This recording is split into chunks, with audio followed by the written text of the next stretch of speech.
फातिमा की रानी माँ, प्रभु यीशु की माँ, आसरा तू ही है माँ।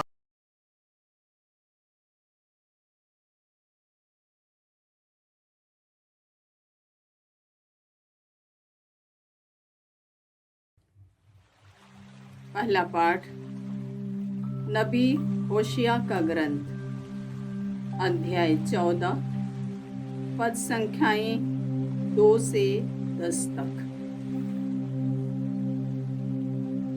हे इस्राएल, अपने प्रभु ईश्वर के पास लौट आओ, क्योंकि तुम अपने पाप के कारण गिर गए हो।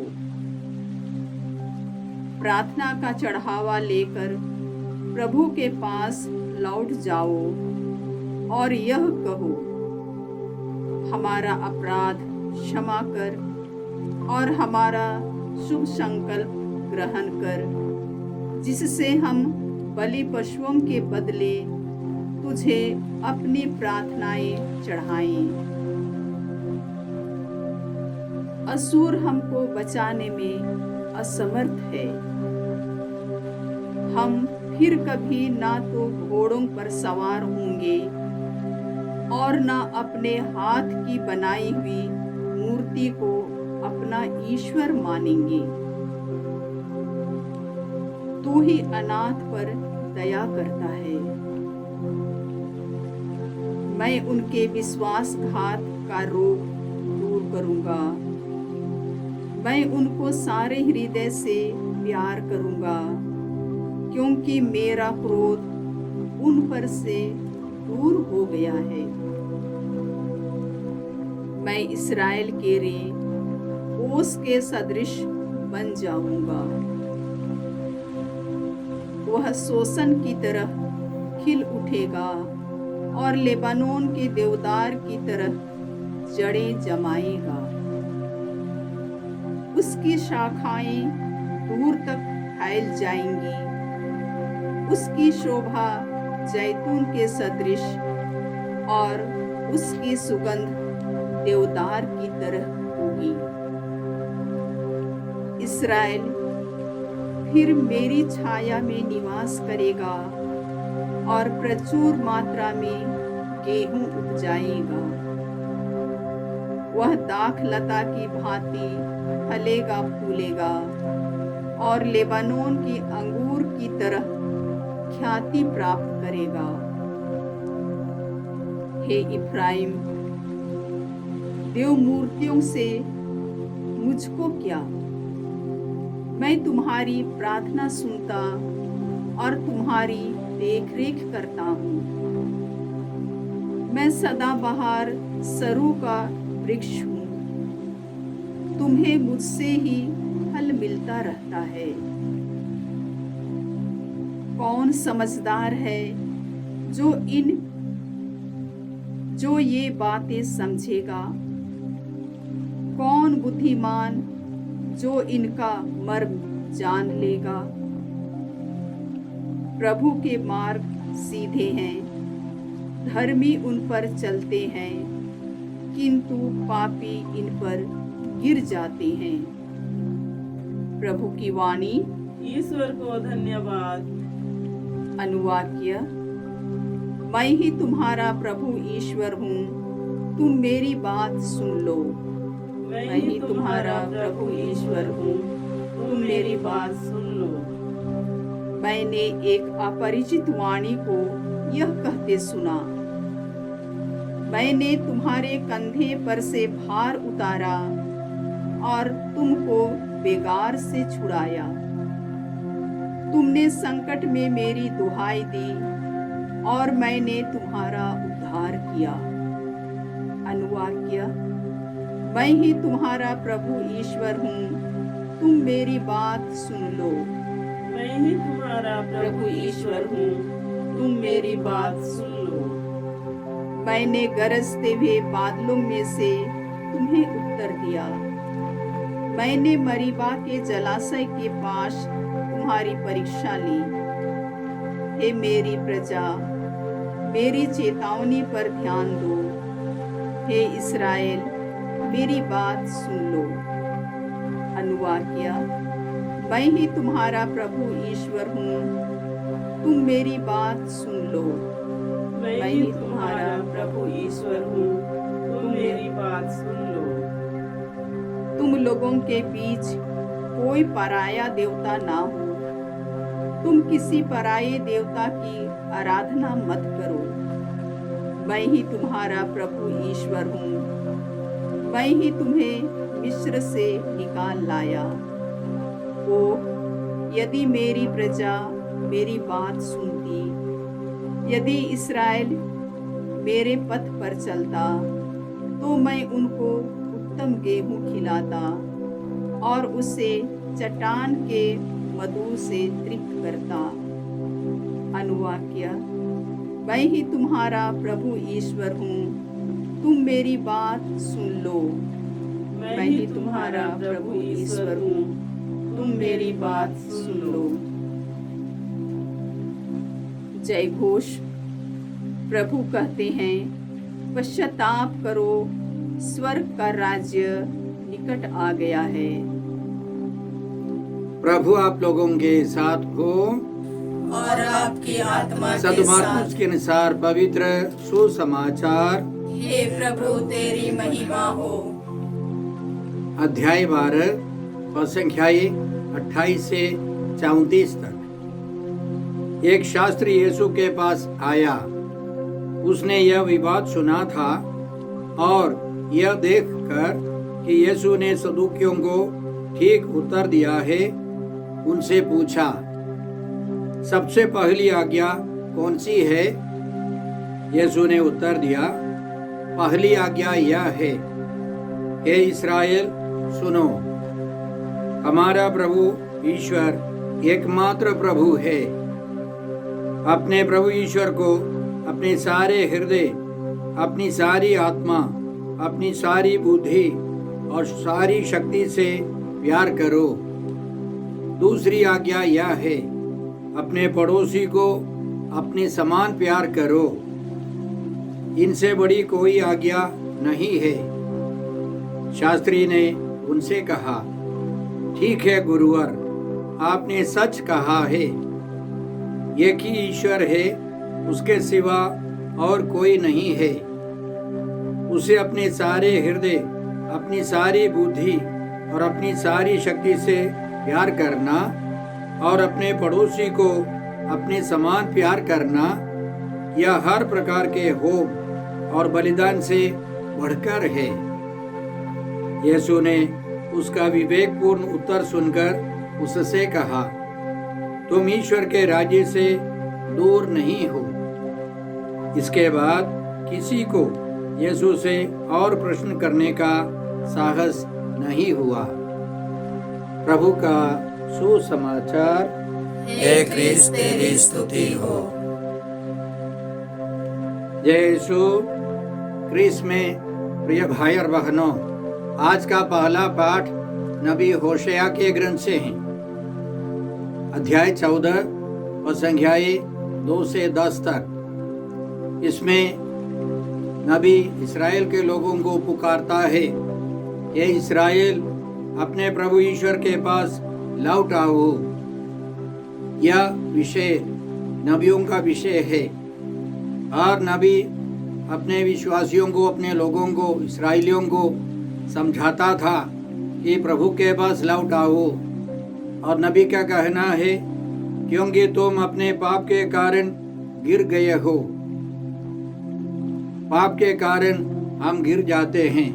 याद रखें, ईसा के जीवन के पहले, ईसा पूर्व 722 में असुर के लोगों ने आकर, सैनिकों ने आकर इस्राएल पर आक्रमण किया, उनको पराजित किया और वे सब बिखरे गए, सब बर्बाद हो गए। इसलिए नबी का कहना है, उनके गिरने के कारण पाप है।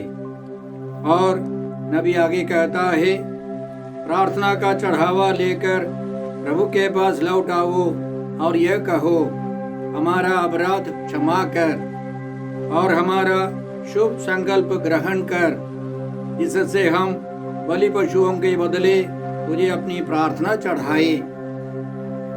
बलि पशुओं के बलिदान से ज्यादा हमको पश्चाताप कर प्रभु के पास लौट आना है। यह बाइबल का एक मुख्य विषय है। हमको अपने पापों पर पश्चाताप करना है, तब हमारा प्रभु ईश्वर, करुणामय ईश्वर हमको क्षमा करेगा, हमको पवित्रता का वस्त्र पहना देगा।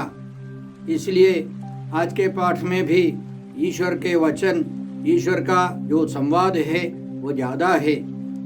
और इसी तरह नबी आगे कहता है, असुर हमको बचाने में असमर्थ है। उस जमाने में असुर के राजा और उनके सैनिक भयंकर खूंखार थे। वे करुणा नहीं दिखाते थे, वे भयंकर अत्याचार अन्याय करने वाले थे। वे सब इस्राएलियों को नहीं बचा सकते हैं। इसलिए इस्राएलियों को स्वीकार करना है, असुर हमको बचाने में असमर्थ है। हम फिर कभी ना तो घोड़ों पर सवार होंगे और न अपने हाथ की बनाई हुई मूर्ति को अपना ईश्वर मानेंगे। तू ही अनाथ पर दया करता है। याद रखे, जब इस्राएल के 10 गोत्र अलग हो गए, उन्होंने अपने अपने मंदिर बनवाए और पूजा स्थानों में बलि चढ़ाने लगे। वे अन्य देवी देवताओं के पीछे जाने लगे और इसी के कारण वे सब बिखरे गए। इसलिए उनको स्वीकार करना है कि हम एकमात्र ईश्वर के पास लौट आएंगे, तब हमारा प्रभु ईश्वर हमको स्वीकार करने वाले हैं। इसलिए बाइबल में हम लोग अनेक जगहों पर इसी तरह के वचन पढ़ते हैं। साथ साथ हम याद रखें, हर मिसा बलिदान की शुरुआत में, हर पूजन विधि की शुरुआत में हम अपने पापों को, अपनी अयोग्यताओं को स्वीकार कर प्रभु से दया मांगते हैं। मिसा बलिदान की शुरुआत में हम अपने पापों को स्वीकार कर प्रभु से कहते हैं, हम पर दया कर, हे प्रभु हम पर दया कर, हे क्रिस्त हम पर दया कर। तब हमारा प्रभु ईश्वर हमको बचाने वाला हमको उत्तर देगा, हमारी प्रार्थना स्वीकार करेगा। इसलिए दाऊद राजा ने अपने पापों को स्वीकार कर इस प्रकार लिखा है। स्तोत्र 51 में हम लोग इस प्रकार पढ़ते हैं, ईश्वर तू दयालु है, मुझ पर दया कर, तू दया सागर है, मेरा अपराध क्षमा कर, मेरी दुष्टता पूर्ण रूप से धो डाल, मुझ पापी को शुद्ध कर। मैं अपना अपराध स्वीकार करता हूँ, मेरा पाप निरंतर मेरे सामने है। और आगे राजा दाऊद कहते हैं, मेरा पश्चाताप ही मेरा बलिदान होगा, तू पश्चातापी दीनहीन हृदय का तिरस्कार नहीं करेगा। तो बाइबल में इसी तरह के महान व्यक्ति जिन्होंने पाप किया और पश्चाताप कर हमारे लिए लिख कर रखा है कि हम पापी लोग पश्चाताप कर प्रभु के पास लौट आए। प्रभु हमको पवित्र करने वाले हैं। मदर तेरेसा ने उनको उत्तर दिया, कोई भी घटना हो, ईश्वर की एक ही बात है, पश्चाताप करो, प्रभु के पास, ईश्वर के पास लौट आओ। यह ईश्वर का कहना है। हर घटना के द्वारा ईश्वर हमें अपने पास बुलाता है। इसलिए आज के पाठ में नबी आगे कहता है, ईश्वर का वचन, मैं उनके विश्वासघात का रोग दूर करूंगा, मैं उनको सारे हृदय से प्यार करूंगा, क्योंकि मेरा क्रोध उन पर से दूर हो गया है। मैं इस्राएल के लिए ओस के सदृश बन जाऊंगा, वह शोषण की तरह खिल उठेगा और लेबानोन के देवदार की तरह जड़ें जमाएगा। उसकी शाखाएं दूर तक फैल जाएंगी, उसकी शोभा जैतून के सदृश और उसकी सुगंध देवदार की तरह होगी। इस्राएल फिर मेरी छाया में निवास करेगा और प्रचुर मात्रा में गेहूं उपजाएगा। वह दाखलता की भांति फलेगा फूलेगा और लेबानोन की अंगूरी की तरह ख्याति प्राप्त करेगा। अंतिम में ईश्वर का कहना है, हे इफ्राइम, देव मूर्तियों से मुझको क्या, मैं तुम्हारी प्रार्थना सुनता और तुम्हारी देखरेख करता हूँ। मैं सदाबहार सरू का वृक्ष हूँ, तुम्हें मुझसे ही फल मिलता रहता है। अन्य देवता हमको कुछ नहीं कर सकता है, हमारे लिए कोई काम नहीं कर सकता है। केवल अनादि अनंत ईश्वर, सबों के सृष्टिकर्ता ईश्वर हमारी रक्षा करता है। अंतिम में ईश्वर का कहना है, प्रभु के मार्ग सीधे हैं, धर्मी उन पर चलते हैं, किंतु पापी इन पर गिर जाते हैं। केवल वे लोग जो ईश्वर की वाणी सुनकर भलाई करना चाहते हैं, वे ईश्वर के मार्ग पर चलते रहेंगे। जो अहंकारी है, विद्रोही है, ईश्वर की बातें, ईश्वर की आज्ञाओं को नहीं मानेंगे, वे बर्बाद हो जाते हैं। इसलिए हमने भजन अनुवाक्य में यह दोहराया, मैं ही तुम्हारा प्रभु ईश्वर हूँ। ईश्वर का कहना है, मैं ही तुम्हारा प्रभु ईश्वर हूँ, तुम मेरी बात सुन लो। यदि हम ईश्वर की बात मानेंगे, ईश्वर की आज्ञाओं का पालन करेंगे, तो हमारी भलाई होगी। तो भाई और बहनों, इन वचनों की पूर्ति के लिए प्रभु यीशु आए हैं। प्रभु यीशु कहते हैं, मैं पापियों को पश्चाताप के लिए बुलाने आया हूँ। जो खो गया था, मानव पुत्र उसी को खोजने और बचाने आया है। एक पापनी स्त्री से प्रभु यीशु कहते हैं, मैं ही तुम्हें दंड नहीं दूंगा, जाओ अब से फिर पाप नहीं करना। प्रभु यीशु पापियों को बचाने आए हैं। पापियों के पापों को प्रभु ने अपने ऊपर ले लिया है, ताकि हम स्वतंत्र हो जाए। आज के सारे पवित्र वचनों के लिए हम धन्यवाद देते हुए आज के भजन नंबर 81 के कुछ वचन लेकर प्रभु को धन्यवाद दे। प्रभु का कहना है, मैंने तुम्हारे कंधों पर से भार उतारा और तुमको बेगार से छुड़ाया। तुमने संकट में मेरी दुहाई दी और मैंने तुम्हारा उद्धार किया। मैंने गरजते हुए बादलों में से तुम्हें उत्तर दिया। मैंने मरीबा के जलाशय के पास तुम्हारी परीक्षा ली। हे मेरी प्रजा, मेरी चेतावनी पर ध्यान दो। हे इस्राएल, मेरी बात मान लो। तो इस 40 काल में हम प्रभु से कृपा मांगते हैं कि हम उनकी वाणी सुने, उनके वचन को पढ़े और उनकी आज्ञाओं को समझे और उनके अनुसार जीवन बिताने की कृपा मांगे। आज के सुसमाचार में हमने सुना कि प्रभु यीशु के पास एक शास्त्री आया और उसने प्रभु यीशु की परीक्षा ली। प्रभु यीशु से पूछा, सबसे बड़ी आज्ञा कौन सी है? प्रभु यीशु ने सही उत्तर दिया और उसने उसको स्वीकार किया। तब अंतिम में हम लोग पढ़ते हैं, इसके बाद किसी को यीशु से और प्रश्न करने का साहस नहीं हुआ, क्योंकि इसके पहले भी कई परीक्षाएं हुई। कई प्रकार के लोगों ने आकर प्रभु यीशु की परीक्षा ली। याद रखे, प्रभु यीशु यरूशलेम के मार्ग पर हैं, वहाँ उनको मरना है। वह ईश्वर का मेमना है और उनकी बलि होगी। ईश्वर का मेमना बिल्कुल अदोष होना है। हर परीक्षा में उनको पास होना है।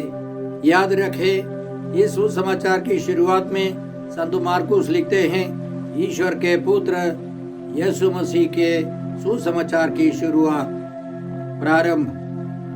तो संत मार्कुस दिखाना चाहते हैं कि यीशु ईश्वर के पुत्र हैं, मसीह हैं। वे कभी हार नहीं सकते।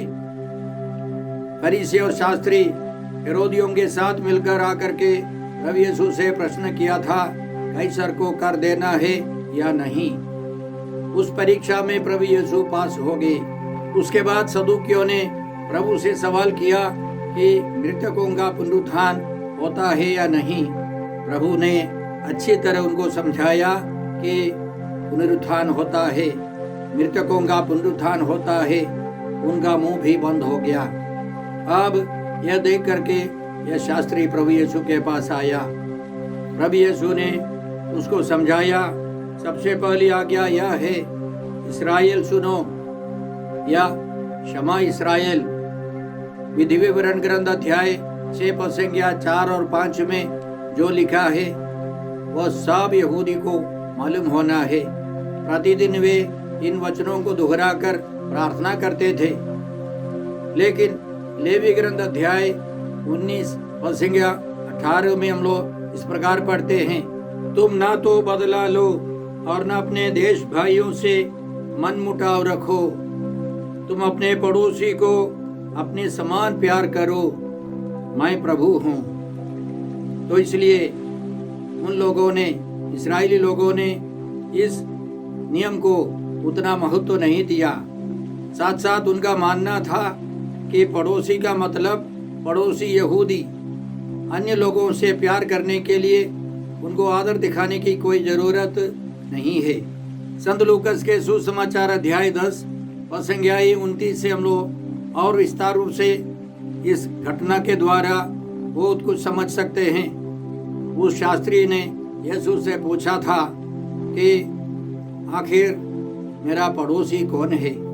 प्रभु यीशु ने भले समारी का दृष्टांत सुनाया। वह भला समारी वह यहूदियों के लिए दुश्मन था, जात का दुश्मन। और जो घायल है, मान लीजिए वह यहूदी है और उसके पुरोहित या वेदी सेवक ने उसका तिरस्कार किया।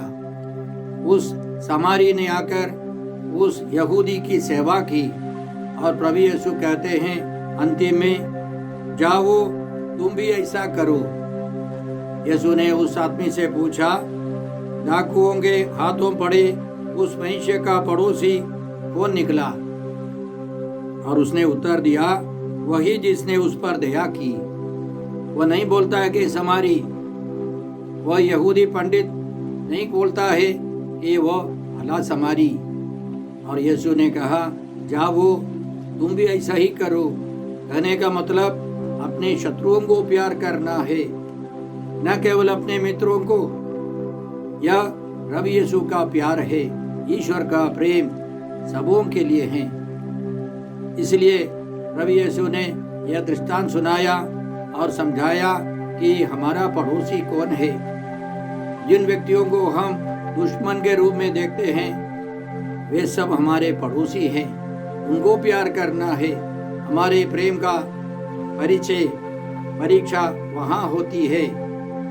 यदि हम अपने दुश्मनों को दिल से प्यार कर सकते हैं तो हम यीशु के समान प्यार कर सकते हैं। याद रखें, संत लूकास के ही सुसमाचार के अंतिम में जब प्रभु क्रूस पर थे, उन्होंने अपने हत्यारों के लिए प्रार्थना की। उनको क्षमा करते हुए उनका कहना था, पिता इन्हें क्षमा कर, क्योंकि ये नहीं जानते कि क्या कर रहे हैं। प्रभु यीशु ने अपनी प्रेरिताई की शुरुआत में ही यह समझाया था, अपने शत्रुओं से प्रेम करो और जो तुम पर अत्याचार करते हैं उनके लिए प्रार्थना करो। इससे तुम अपने स्वर्गीय पिता की संतान बन जाओगे। और प्रभु यीशु ने अपने जीवन काल में यह दिखाया। सबों को उन्होंने प्यार किया। अब क्रूस पर से उन्होंने अपने हत्यारों के लिए, सभी पापियों के लिए प्रार्थना की, क्षमा करते हुए प्रार्थना की। हमको भी यह समझना है, ईश्वर को प्यार करने के साथ साथ अपने पड़ोसियों को प्यार करना है। चाहे वे हमारे विरुद्ध काम करे, बोले, कुछ भी करे, हम उनको प्यार करें। यह यीशु चाहते हैं। और आज के सुसमाचार में हमने सुना कि उस शास्त्री ने स्वीकार किया। तो अब यीशु का कहना था, तुम ईश्वर के राज्य से दूर नहीं हो। प्रभु यीशु ने उस शास्त्री को भी प्यार किया, स्वीकार किया। वह व्यक्ति प्रभु यीशु के राज्य के निकट पहुंचा है। तो भाई और बहनों, इस 40 काल में हम कृपा मांगते हैं, हम भी प्रभु यीशु के समान ईश्वर को प्यार करें। पिता ईश्वर प्रभु यीशु पवित्र आत्मा की आराधना करें। तो क्रिस्त में प्रिय भाई और बहनों, इस 40 काल में हम कृपा मांगते हैं। हम ईश्वर को प्यार करें, साथ साथ हम अपने पड़ोसियों को भी प्यार करें। हम ईश्वर की संतान बने। हे अब्बा पिता, हे प्रभु यीशु, हे पवित्र आत्मा ईश्वर, आज के सारे पवित्र वचनों के लिए हम तुझे धन्यवाद देते हैं और तुझसे प्रार्थना करते हैं कि हम सब तेरी संतान का जीवन बिता सके। हम यह प्रार्थना करते हैं प्रभु क्रिस्त के द्वारा। हमारे प्रभु यीशु क्रिस्त की कृपा, ईश्वर का प्रेम और पवित्र आत्मा का साहचर्य आप सबों को प्राप्त हो। आमीन।